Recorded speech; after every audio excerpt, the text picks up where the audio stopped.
Hi, എല്ലാവർക്കും talk with അഞ്ജലിയുടെ പുതിയൊരു വീഡിയോയിലേക്ക് സ്വാഗതം. അപ്പോൾ ഇന്ന് ഞാൻ പറയാൻ പോകുന്ന കഥ നിങ്ങൾക്ക് മുഴുവനായിട്ടും കേൾക്കാൻ ആഗ്രഹമുണ്ടെങ്കിൽ അടിയിൽ കമൻറ്റ് ബോക്സിൽ ഞാനൊരു ലിങ്ക് കൊടുത്തിട്ടുണ്ട്. അതിൽ കയറി എനിക്കൊരു മെസ്സേജ് അയച്ചാൽ മതി കേട്ടോ. അപ്പോൾ ഇപ്പം ഞാൻ പറയാൻ പോകുന്ന കഥ ആദ്യം മുതൽ അവസാനം വരെ എല്ലാം ഓപ്പണായിട്ട് നിങ്ങൾക്ക് കേൾക്കാൻ കഴിയും. അപ്പോൾ വീഡിയോ ഇഷ്ടപ്പെട്ട വീഡിയോ ഒന്ന് ലൈക്ക് ചെയ്യാനും മറക്കല്ലേ. അപ്പോൾ നമുക്ക് വേഗം തന്നെ കഥയിലേക്ക് പോവാമല്ലേ. ഞാൻ വിഷ്ണു, വയസ്സ് 24. പഠിപ്പൊക്കെ കഴിഞ്ഞ് ഒരു അമേരിക്കൻ കമ്പനിയിൽ ജോലിയുമായി. പക്ഷേ ഇപ്പോൾ വീട്ടിൽ തന്നെയാണ്. ജോലിയെല്ലാം ഇപ്പോൾ വർക്ക് ഫ്രം ഹോം ആണല്ലോ. ആ കമ്പനിയിൽ ആദ്യം മുതലേ അങ്ങനെയാണ്. എൻ്റെ അമ്മ സുജാത, 42 വയസ്സ്, കാണാൻ സുന്ദരിയാണ്. ഞങ്ങൾ രണ്ടുപേരും മാത്രമാണ് വീട്ടിലുള്ളത്. അതെന്താണെന്ന് വെച്ചാൽ അതൊരു ഫ്ലാഷ് ബാക്കാണ്.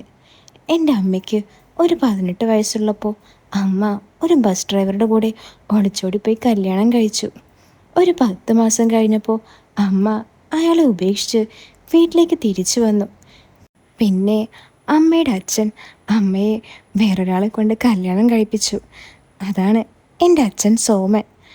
അച്ഛൻ അമ്മയുടെ പൂർവ്വകാല ചരിത്രം അറിഞ്ഞുകൊണ്ട് തന്നെയാണ് അമ്മയെ കല്യാണം കഴിച്ചത്. അങ്ങനെ ഞാൻ ജനിച്ചു.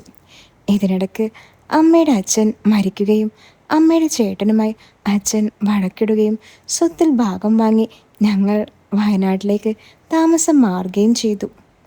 അങ്ങനെ ഇരിക്കുമ്പോഴാണ് അച്ഛന് മഞ്ഞപ്പിത്തം വരികയും അത് മൂർച്ഛിച്ച് മരിക്കുകയും ചെയ്തത്. അപ്പോൾ എനിക്ക് വെറും 10 വയസ്സാണ് പ്രായം. അതോടെ ജീവിക്കാൻ വരുമാനമില്ലാത്ത അവസ്ഥയായി.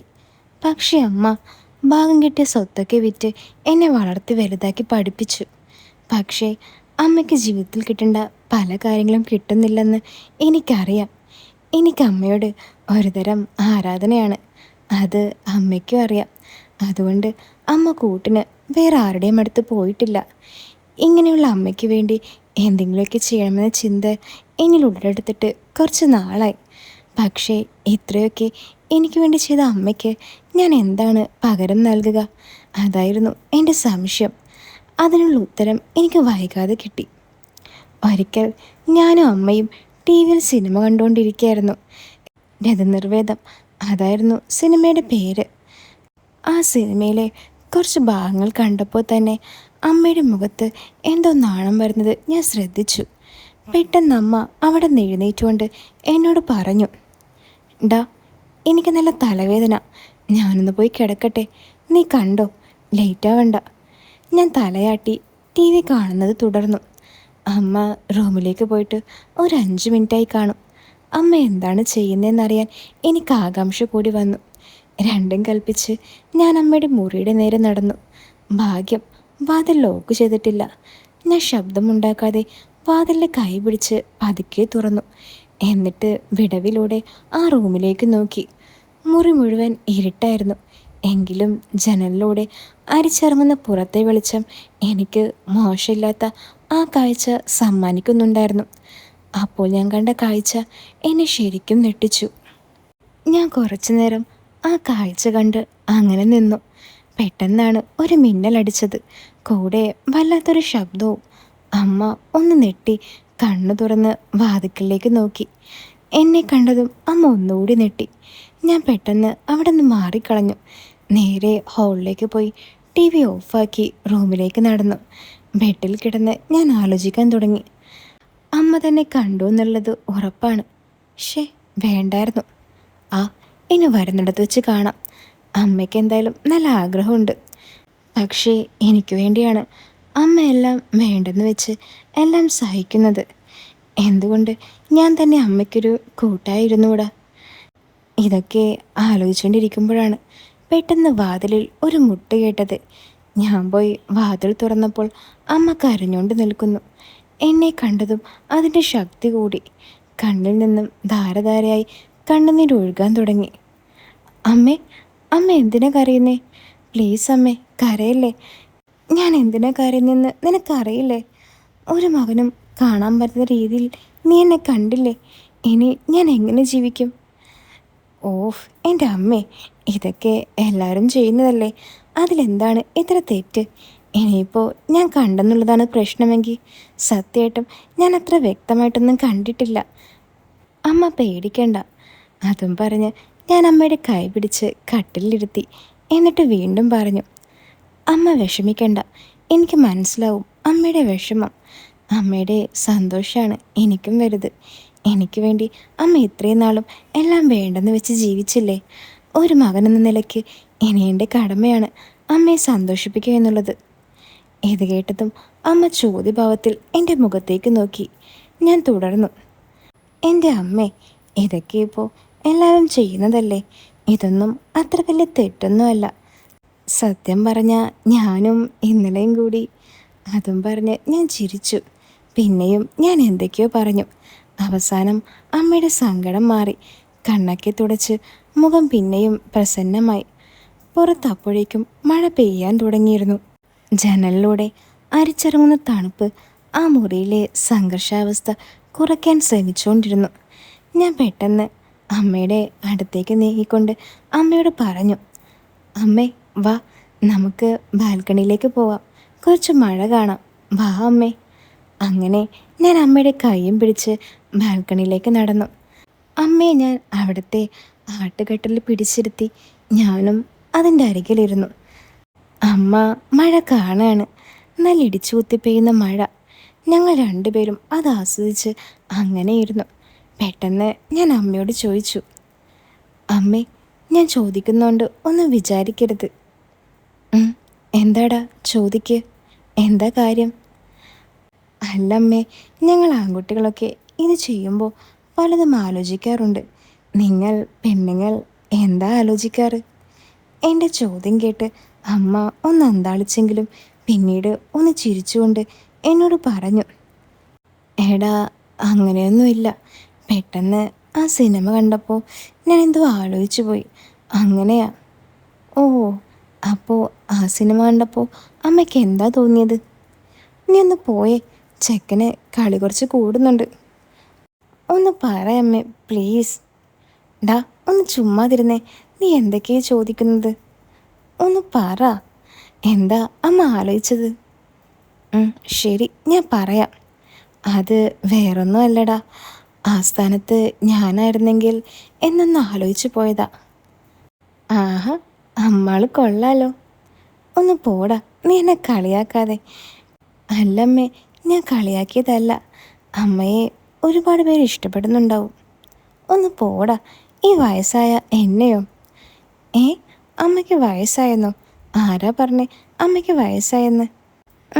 ഒന്ന് പോടാ. അല്ല, നീ എന്തോർത്തിട്ടാ? അമ്മ എന്നോട് പെട്ടെന്ന് ചോദിച്ചു. അതമ്മേ, അമ്മ ദേഷ്യപ്പെടരുത്. ഇല്ല, നീ പറ. ഞാൻ ദേഷ്യപ്പെടുത്തുന്നുമില്ല. ഞാനൊരു ദീർഘശ്വാസം എടുത്തുകൊണ്ട് അമ്മയോട് പറഞ്ഞു. അത് ഞാൻ 1-2 വട്ടം അമ്മയെ ഓർത്തുകൊണ്ട്. അത് കേട്ടതും അമ്മ ഒന്ന് നെട്ടി എഴുന്നേറ്റു. അമ്മ എഴുന്നേറ്റ കാരണം എനിക്കും എഴുന്നേക്കേണ്ടി വന്നു. ഡാ, നീ എന്തൊക്കെയാ പറയുന്നേ? നീ അങ്ങനെയൊന്നും ചിന്തിക്കാൻ കൂടി പാടില്ല. നിനക്ക് ഇതെന്ത് പറ്റി? ഞാൻ പക്ഷേ ഒരു കൂസലില്ലാതെ അമ്മയോട് അത് കേട്ടതും പറഞ്ഞു, എൻ്റെ അമ്മേ, ഇതൊക്കെ ഇപ്പോൾ എല്ലായിടത്തും നടക്കുന്നതല്ലേ. ഇതൊന്നും അത്ര വലിയ പ്രശ്നമൊന്നുമല്ല. ലോകത്തിലെ പല ഭാഗത്തും ഇത് നടക്കുന്നുണ്ട്. ഇതൊന്നും ഒരു തെറ്റല്ല. അയ്യേ, എനിക്ക് അത് ആലോചിക്കാൻ കൂടി വയ്യ. എന്നാലും ഇതൊക്കെ എങ്ങനെയാടാ? എൻ്റെ അമ്മേ, അത് അമ്മയ്ക്ക് അറിയാൻ പാടില്ല കേട്ടാ. ആവോ, എനിക്കൊന്നും അറിയാൻ പാടില്ല. അതിരിക്കട്ടെ, ഇതെപ്പം മുതലാണ് തുടങ്ങിയത്? അതമ്മേ, അന്ന് ഒരു ദിവസം രാത്രി അമ്മ മഴയത്ത് നനഞ്ഞു വന്നില്ലേ, അപ്പോൾ. എടാ കള്ള, അപ്പോൾ കുറേ നാളായല്ലേ ഇത് തുടങ്ങിയിട്ട്? ഏയ്, അങ്ങനെയല്ലമ്മേ. അന്ന് മുതലാണ് ഞാൻ അമ്മയെ ശ്രദ്ധിക്കാൻ തുടങ്ങിയത്. ഉവ്വ് ഉവ്വ്. അപ്പോൾ എൻ്റെ മോൻ ആള് മോശമല്ലല്ലോ. അമ്മയുടെ അല്ലേ മോന്, മോശമാകില്ലല്ലോ. സ്വഭാവം മാത്രമല്ല, എല്ലാം. ഇതും പറഞ്ഞ് ഞാൻ അമ്മയെ നോക്കി ചിരിച്ചു. ഓവ്, അതെനിക്കറിയാം. കയ്യിലിരിപ്പ് കുറച്ച് വലുതാണ്. അത് അമ്മയ്ക്കെങ്ങനെ അറിയാം? അമ്മ കണ്ടിട്ടുണ്ടോ? ഞാൻ ചോദിച്ചു. ആ, 1-2 വട്ടം ഒരു മുന്നായം പോലെ കണ്ടു. അമ്മ ഒന്ന് മുഖം താഴ്ത്തി പറഞ്ഞു. അമ്പടി കള്ളി, അമ്മാള് കൊള്ളാലോ. എന്നിട്ട് എങ്ങനെയുണ്ട്, കൊള്ളാവോ? ഏ, നീ ഒന്ന് പോയേ, നിനക്ക് വേറെ പണിയൊന്നുമില്ലേ? അമ്മ കുറച്ച് കലിപ്പോടെ എന്നോട് പറഞ്ഞു. പ്ലീസ് അമ്മേ, ഒന്ന് പറ, എന്ത് തോന്നി കണ്ടപ്പോൾ? പറയമ്മേ. അത് അങ്ങനെ ശരിക്കൊന്നും കണ്ടിട്ടില്ല, ഒരു മിന്നായം പോലെ മാത്രം. ആ, എന്നാലും പറ, ഞാൻ കേൾക്കട്ടെ, എങ്ങനെയുണ്ട്? അത് എനിക്കറിയില്ലടാ, ഒന്ന് പറയമ്മേ. അത് നീ കെട്ടാൻ പോകുന്ന പെണ്ണ് എന്തായാലും ഭാഗ്യവതിയായിരിക്കും, അങ്ങനെ എനിക്ക് തോന്നി. ആഹാ, കൊള്ളാലോ. അമ്മേ, ഞാൻ അമ്മയുടെ ഒരു കാര്യം ചോദിക്കട്ടെ? എന്താടാ? എന്താ നീ കിടന്ന് പരുങ്ങുന്നത്? അതമ്മേ, ഇപ്പോൾ എനിക്കൊരാഗ്രഹമുണ്ട്, അമ്മ എനിക്ക് അത് സാധിച്ചു തരണം. ഞാനത് പറഞ്ഞതും അമ്മയ്ക്ക് മനസ്സിലായി എൻ്റെ ആഗ്രഹം എന്താണെന്ന്. പിന്നെ കുറച്ചു നേരത്തേക്ക് അവിടെ എന്താ നടന്നതെന്ന് എനിക്ക് ഒരു ഓർമ്മയുമില്ല. ഞാൻ സ്വപ്നത്തിൽ കണ്ടതെല്ലാം അമ്മ എനിക്ക് സാധിച്ചു തന്നു. എപ്പോഴോ ഞങ്ങൾ രണ്ടുപേരും ആ ബാൽക്കണിയിൽ കിടന്ന് തന്നെ ഉറങ്ങിപ്പോയി. പിറ്റേന്ന് ഉറക്കമുണ്ടെന്ന് നോക്കുമ്പോൾ അമ്മ അടുത്ത് തന്നെ കിടക്കുന്നുണ്ട്. സൂര്യൻ ഉദിച്ചു തുടങ്ങിയിരിക്കുന്നു. ഞാൻ നോക്കുമ്പോൾ അമ്മ എൻ്റെ തൊട്ടടുത്ത് തന്നെയുണ്ട്. ഞാൻ വേഗം അവിടെ നിന്ന് എഴുന്നേറ്റു. ഞാൻ എഴുന്നേറ്റ് അടുക്കളയിൽ പോയി ചായ ഇട്ട് ബാൽക്കണിയിൽ വന്നു. അപ്പോൾ നോക്കിയപ്പോൾ അമ്മ അവിടെ കാണുന്നില്ല. അവിടുന്ന് നേരെ ഞാൻ അമ്മയുടെ മുറിയിലേക്ക് ചെന്നു. നോക്കുമ്പോൾ അകത്തുനിന്ന് പൂട്ടിയിട്ടിരിക്കുകയാണ്. ഞാൻ വാതിലിൽ മുട്ടി വിളിച്ചു. അമ്മ അകത്തുനിന്ന് വിളി കേട്ടുകൊണ്ട് എന്നോട് ചോദിച്ചു, എന്താടാ? അമ്മേ, ഞാൻ ചായ ഇട്ടിട്ടുണ്ട്, വാതിൽ തുറക്ക്. ആ, നീ അത് ആ മേശപ്പുറത്ത് വെച്ചേക്ക്, അമ്മ പറഞ്ഞു. എന്നെ ഫേസ് ചെയ്യാനുള്ള മടിയായിരിക്കുമെന്ന് മനസ്സിലാക്കി ഞാൻ ചായ മേശപ്പുറത്ത് വെച്ചിട്ട് മുകളിലെ എൻ്റെ റൂമിലേക്ക് പോയി. ഒന്ന് കുളിച്ച് ഫ്രഷായി കഴിഞ്ഞ് ഞാൻ വേഗം ഹാളിലേക്ക് വന്നു. മേശയിലേക്ക് നോക്കിയപ്പോൾ ഞാൻ വെച്ച ചായക്കപ്പ് കാലിയായിരിക്കുന്നത് കണ്ടു. ഞാനൊന്ന് ചിരിച്ചുകൊണ്ട് അമ്മയുടെ റൂമിലേക്ക് നടന്നു. മുറിയപ്പോഴും ലോക്കായിരുന്നു. കുറച്ചു നേരത്തെ മുട്ടലിന് ശേഷം അമ്മ വാതിൽ തുറന്നു. അമ്മ അപ്പോഴേക്കും കുളിച്ചിരുന്നു. നല്ല കസവ് സാരിയൊക്കെ ഉടുത്ത്. ഇത്രയും ഭംഗി ഞാൻ അമ്മയെ കണ്ടിട്ടില്ല, അത്രയ്ക്കും സൂപ്പറായിരുന്നു. എന്താ അമ്മേ, മുറിയൊക്കെ പൂട്ടി റൂമിൽ തന്നെ ഇരിക്കുന്നേ? ഏയ്, ഒന്നുമില്ലടാ, ഞാൻ ചുമ്മാ ഓരോന്ന് ആലോചിച്ചിങ്ങനെ ഇരുന്നു പോയി. ഓ, എന്താണ് ഇത്ര ആലോചിച്ച് കൂട്ടുന്നത്? ഞാനും ഒന്നറിയട്ടെ, പറ. അതും പറഞ്ഞുകൊണ്ട് ഞാൻ അമ്മയുടെ കട്ടിലേക്കിരുന്നു. അമ്മയെയും ഞാൻ അടുത്തിരുത്തി. പറ അമ്മ, എന്താണ് ആലോചിച്ച് തല പുണ്ണാക്കിയത്? അതും ഈ കാലത്ത് തന്നെ. ഇന്നലത്തെ കാര്യമാണോ? ആടാ, അത് തന്നെയാ. നമ്മൾ ഇന്നലെ ചെയ്തത് ഏറ്റവും വലിയ തെറ്റാണ്. എൻ്റെ മനസാക്ഷി എന്നെ കുറ്റപ്പെടുത്തുന്ന പോലെ. അമ്മ അതും പറഞ്ഞ് കുറച്ച് കണ്ണുനീർ പൊഴിച്ചു. എൻ്റെ അമ്മേ, ഞാനിന്നലെ പറഞ്ഞതല്ലേ, ഇതൊന്നും ഒരിടത്തും നടക്കാത്തതൊന്നുമല്ല. സത്യം പറഞ്ഞാൽ ഇതെല്ലായിടത്തും ഉണ്ട്, പക്ഷേ നമ്മൾ അറിയുന്നില്ലെന്ന് മാത്രം. എന്നാലും എനിക്ക് എന്തോ പോലെടാ. ഇനി നമുക്ക് അങ്ങനെയൊന്നും വേണ്ട. നടന്നതൊക്കെ നീ മറന്നേക്ക്. അത് കേട്ടതും എനിക്ക് എന്തെന്നില്ലാത്ത ഒരു വിഷമം തോന്നി.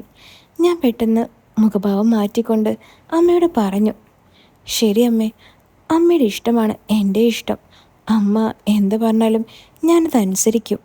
ഇനിയിപ്പോൾ അങ്ങനെയൊന്നും വേണ്ടെങ്കിൽ വേണ്ട. ശരി, ഞാനൊന്ന് പുറത്തു പോയിട്ട് വരാം. എനിക്ക് ഒന്ന് രണ്ട് സാധനങ്ങൾ വാങ്ങാനുണ്ട്, അതും വാങ്ങി ഞാൻ പെട്ടെന്നിങ്ങ് വരാം. അതും പറഞ്ഞ് ഞാൻ എഴുന്നേറ്റതും അമ്മ എന്നോട് ചോദിച്ചു, മോന് വിഷമായോ അമ്മ പറഞ്ഞത്? ഏയ്, അതൊന്നും സാരമില്ല അമ്മേ. അതും പറഞ്ഞുകൊണ്ട് ഞാൻ പുറത്തേക്ക് നടന്നു. പെട്ടെന്നാണ് എനിക്കൊരു കാര്യം ഓർമ്മ വന്നത്. ശരി, അവസാന വഴിയെന്ന നിലയ്ക്ക് അതും കൂടി ഒന്ന് ശ്രമിച്ചു നോക്കാം എന്നും ആലോചിച്ച് ഞാൻ തിരിച്ച് അമ്മയുടെ റൂമിലേക്ക് നടന്നു. അമ്മയെ വിളിച്ച് ഞാൻ എൻ്റെ റൂമിലേക്ക് കൊണ്ടുപോയി. അമ്മയെ പിടിച്ച് ഞാൻ എൻ്റെ കമ്പ്യൂട്ടറിൻ്റെ മുന്നിലിരുത്തി. കമ്പ്യൂട്ടറിൽ ഞാൻ ഡൗൺലോഡ് ചെയ്ത് വെച്ച കുറച്ച് വീഡിയോസ് അമ്മയ്ക്ക് ഓപ്പൺ ചെയ്ത് കൊടുത്തു. എന്നിട്ട് പറഞ്ഞു, അമ്മേ, ഞാൻ പുറത്തു പോയി വരുമ്പോഴേക്കും അമ്മ ഇതൊക്കെ ഒന്ന് കാണ്. ഇത് എന്താടാ? ഞാനെന്തിനാ ഇത് കാണുന്നേ? അമ്മ ഒന്ന് കാണ്, അപ്പോൾ അറിയാം. അതും പറഞ്ഞ് ഞാൻ പുറത്തേക്ക് പോയി. ബൈക്കെടുത്ത് കവലയിലെത്തി. ഫോണൊക്കെ ഒന്ന് റീചാർജ് ചെയ്തു. ബാങ്കിൽ പോയി കുറച്ച് പണം എടുത്ത് ഒന്ന് രണ്ട് കൂട്ടുകാരെയും കണ്ടു. 1 മണിക്കൂർ കഴിഞ്ഞപ്പോഴേക്കും ഞാൻ വീട്ടിലേക്ക് തിരിച്ചെത്തി. ബൈക്ക് പോർച്ചിൽ പാർക്ക് ചെയ്ത് വാതിൽ തുറന്ന് അകത്ത് കയറി. അമ്മയുടെ മുറിയിൽ നോക്കിയപ്പോൾ അമ്മയെ അവിടെ കാണാനില്ല. അപ്പോൾ അമ്മേൻ്റെ മുറിയിൽ തന്നെ കാണണം. ഞാൻ സ്റ്റെപ്പ് കയറി മുകളിൽ ചെന്നു. എൻ്റെ മുറി തുറന്നപ്പോൾ ഞാൻ കണ്ട കാഴ്ച എന്നെ ശരിക്കും ഞെട്ടിച്ചു. അപ്പോൾ ഈ കഥയിൻ്റെ മുഴുവനായിട്ടും കേൾക്കാൻ നിങ്ങൾക്ക് ആഗ്രഹമുണ്ടെങ്കിൽ അടിയിൽ കമൻറ്റിൽ പിൻ ചെയ്ത ലിങ്കിൽ കയറി എനിക്കൊരു മെസ്സേജ് അയച്ചാൽ മതി കേട്ടോ. അപ്പോൾ വീഡിയോ ഇഷ്ടപ്പെട്ട വീഡിയോ ഒന്ന് ലൈക്ക് ചെയ്യാനും മറക്കല്ലേ. അപ്പോൾ പുതിയൊരു കഥയായിട്ട് നമുക്ക് വീണ്ടും കാണാം. എല്ലാവരും കാത്തിരിക്കുക.